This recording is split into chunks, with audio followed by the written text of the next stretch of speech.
Compare that to Ireland, where we have 5 million people. Technically, yes, it might not be surprising, but it's still very surprising. It's a lot riskier, isn't it? So today I thought it would be interesting to check out a video called American Cops versus British Bobbies. Now, as you know, I'm not British. I'm assuming you know I'm from the Republic of Ireland. But a lot of times there is no Irish equivalent on the internet, so we're going to be checking out British Bobbies. Now, Irish police officers and British police officers don't tend to have the same job, so it's not entirely a good comparison, but it's on the same wavelength. For example, in Ireland, most crime is opportunistic crime. There is not a lot of weaponry used. There is a lot of stabbings in Britain. That's a big thing there. And obviously when we're looking at American cops, there's a lot of controversy to do with American cops. I'm not really too interested in that today. I just want to look and compare American cops to British cops and see what we can learn together. Also in Ireland, we are not allowed a lot of weaponry. We aren't even allowed things like mace or pepper spray. So usually the use of weapons is not needed. They are used to de-escalate people in Ireland. And I believe that is the approach of British police officers also. Where I am currently in Spain, the police are a lot more aggressive, shall we say. They're a lot more intimidating. They do have weapons here, but they don't use them too often, but they are a lot more authoritative than the police in Ireland, or indeed even in Britain. I believe in Britain they have like a lot of campaigns to have good public relations with people. So anyway, I'm interested in learning all of that today. Before I get into the video, do be sure to like, share, comment, and subscribe. Otherwise, the next time you go to clean out your ear with a Q-tip/cotton bud, you're just gonna go a little bit too far. It feels so gross. So like, share, comment, subscribe to avoid such an awful fate. By the way, if you can hear a lot of things going on in the background, I'm very sorry. A lot of people are on their Easter holidays right now. We have a hedge trimmer going out that way. We have motorcycles and leaf blowers out that way, and we have a lawnmower out that way, not to mention all the kids jumping in the community pool back there. So sorry. Whatever we might think about the police, one thing that's certain is that we are fascinated by them. As early as the 50s, the police crime drama started filling our TV screens, and long before that, Arthur Conan Doyle and Edgar Allan Poe planted the seeds for the genre of detective fiction. The good cop, the bad cop, or even the rebel with a cause. Yes. Good cop, bad cop. Have evolved into more realistic series such as The Wire, which give us a more nuanced version of police work and those that do it. In real life, dashcam footage from police vehicles has also become a staple in the online content we consume. Today, yeah, isn't there a TV show? Cop. In America, there's a TV show called Cops, and I believe it's the longest running TV show ever. So I must check that out maybe someday. And perhaps the two most famous, sometimes infamous police forces in the world, in this episode of the Infographics Show, American Cops versus British Cops. The ancients had many ways to police the polis, or city. Slaves in ancient Greece would handle the rowdy crowds when tempers flared, while the Romans might set their Praetorian Guard on out-of-control rioters. Through the ages, there have been myriad ways to maintain public order, and also some pretty gruesome punishments for those that breach the accepted rules. In the UK, it wasn't until 1749 when a judge named Henry Fielding created what was called the Bow Street Runners, the first time Britain had anything what we can associate with today's police force. As British cities grew at a rapid pace under the Industrial Revolution, so did crime. And so on September 29th, 1829, the Metropolitan Police Service was formed in London, and it is said to be the first modern created. The man behind it, Sir Robert Peel, explained why England needed cops. I want to teach people that liberty does not consist in having your house robbed by organized gangs of thieves and in leaving the principal streets of London in the nightly possession of drunken women and vagabonds. Why were they nicknamed Bobbies?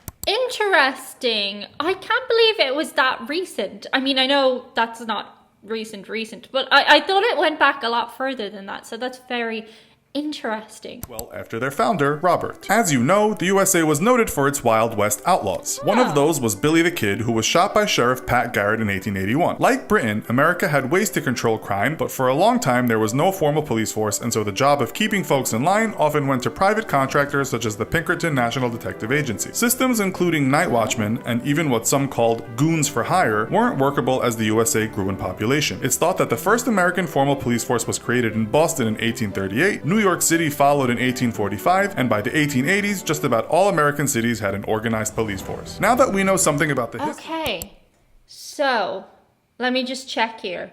Each state has a different police force, right? You don't have one overall police force. Each state, I know they're governed differently, but is there a national police force? Does that exist? Is that a thing? Let's look at the present day. The number of police officers in just England and Wales has decreased significantly in the last decade, which has become a major political issue in the UK. The number in 2016 of officers in the force was 124,066, down from 143,769. Wow. The number of full-time Why officers that? working Why in so? Scotland in 2016 was 17,242, and the number in Northern Ireland was 6,773. That's a total of 148,081 police officers working all over the United Kingdom. The population of the UK is 65.64 million, so roughly there's one police officer for every 448 people. Much of the British media...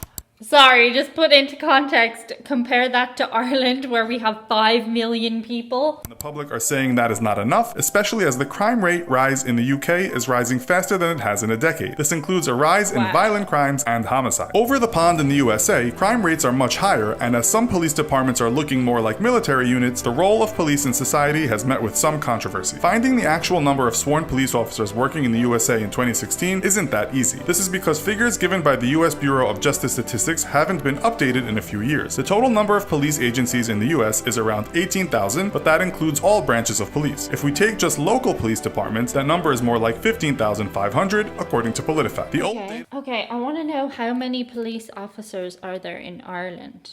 In 2019, Ireland had 14,700 sworn members, including 458 sworn reserve members and 2,944 civilian staff. Yeah, that's a lot less. The U.S. Department of Justice gives the number of 750,340 for 2012. According to the National Law Enforcement Officers Memorial Fund, that number has shot up and is presently about 900,000. The U.S. population is 323.1 million, so that means that roughly there is one cop for every 359 people. One of the major differences is that in the USA, police carry guns, as do 36% of American households, according to the Washington Post. It's reported that in 2016, 135 police officers died in the line of duty, with around half of those that died being fatally shot. The Guardian reports that the number of officers killed in the line of duty in the UK is a total of 11 since 2010, although many officers are assaulted in the UK. In 2015, it was reported that 23,000 assaults occurred against officers in just England and Wales. In 2017, the Police Federation of England and Wales reported this figure to be not even close to the real number. I wonder how many officers die. Like, I remember when a policeman died in Ireland and it was huge news. Okay, there's a single list. Forever. Since 1922, since the establishment of the Garda Civil in 1922, at least 23 serving Gardai have been killed. The most recent death was Colm Horkin, who was killed in June 2020. Wow. It said there were 2.4 million assaults in 2016, meaning an officer was attacked every 13 seconds that year. They do have a lot of attacks in the UK. The report said the average police officer is assaulted 19 times a year. On the other hand, in the USA in 2016, police officers killed a total of 1,093 people. According to Inquest.org, in the UK in 2016, a total of 5 people were shot and killed by police. The total number of people shot and killed in the UK since 1990 is 67. We should add here that regular cops in the UK don't carry guns, but armed police can be called when it's thought guns are needed. Police in Northern Ireland are different, routinely carrying firearms. According to the newspaper The Mirror, in 2016 there were 1,863,524 legally owned guns in Wales and England, most of which were shotguns. It's thought there are another 277,000 guns in Scotland and a further 150,000 legally owned guns in Northern Ireland. Oh my the same God. newspaper said there were another 2 million illegally owned guns on the UK streets, which has raised the question if the Wow. The murder rate per capita in the US is still 30 times higher than in the UK, which might not be surprising considering there are more guns than people in the country, according to the Washington Post. As for Okay, technically, yes, it might not be surprising, but it's still very surprising as a number in and of itself. My God. officers, there were 51,548 assaults against U.S. police officers in 2015, with a total of 14,453 injuries sustained. With this in mind, how does life on the job compare between the two forces, and how do you even get a job as a police officer? Yes, good question. You can join when you are 18. There are no restrictions on height, but the force does ask you to be in good enough physical and mental shape to undertake police duties.